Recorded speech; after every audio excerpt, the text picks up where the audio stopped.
দেশের অধিকাংশ মানুষ মনে করেন বর্তমান আয় উপার্জন এবং ব্যবসা বাণিজ্যের পরিস্থিতি মোটেও ভালো নয়।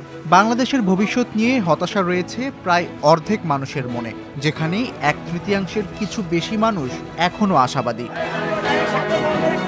পরিসংখ্যান বলছে 83% মানুষ মনে করেন কর্মসংস্থান বা আয়ের সুযোগ এখন অনুকূলে নেই এবং 77% মতে বর্তমান অবস্থা ব্যবসার উপযুক্ত নয়। এই পরিস্থিতি ইঙ্গিত দিচ্ছে যে ভবিষ্যতে দেশ ছেড়ে বিদেশে পাড়ি জমানোর প্রবণতা আরও বাড়বে। এটি প্রথম আলোর উদ্যোগে কিমেকার্স কনসাল্টিং লিমিটেডের করা গুরুত্বপূর্ণ সামাজিক রাজনৈতিক বিষয়ে জাতীয় জনমত জরিপ 2025, যার উদ্দেশ্য বিভিন্ন বিষয়ে মানুষের মতামত জানা।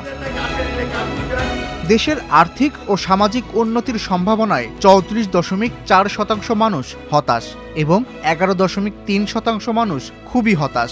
সব মিলিয়ে হতাশার হার প্রায় 46%। অন্যদিকে কিছুটা এবং অত্যন্ত আশাবাদী মিলিয়ে 35% মানুষ ইতিবাচক মনোভাব পোষণ করেন, আর 19% মানুষ হতাশ বা আশাবাদী কোনোটিই নন। জরিপ বলছে পুরুষদের তুলনায় নারীদের মধ্যে দেশ নিয়ে আশাবাদ বেশি। একইভাবে বয়স্কদের চেয়ে তরুণ জনগোষ্ঠীর মধ্যে দেশের ভবিষ্যৎ নিয়ে কিছুটা বেশি আশাবাদ দেখা গেছে। দেশের 5টি নগর ও 5টি গ্রাম বা আধা শহর এলাকার 18 থেকে 55 বছর বয়সী 1342 জন মানুষের উপর এই জরিপ চালানো হয়, যা গত 21 থেকে 28 অক্টোবর সংগ্রহ করা হয়েছে। জরিপটি অনলাইন বা পত্রিকা পড়তে পারে এবং ভোটারদের মতামতের প্রতিনিধিত্ব করে, যার নির্ভরযোগ্যতার মাত্রা 98% বলে মনে করে কিমেকার্স কনসাল্টিং লিমিটেড। কর্মসংস্থান ও আয়ের সুযোগকে মাত্র 5% মানুষ অনুকূলে বলেছেন, বাকি 83% একে প্রতিকূল মনে করেন।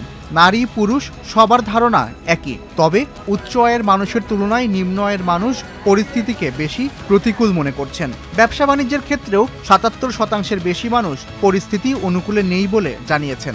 মাত্র 20% মনে করেন পরিবেশ ভালো।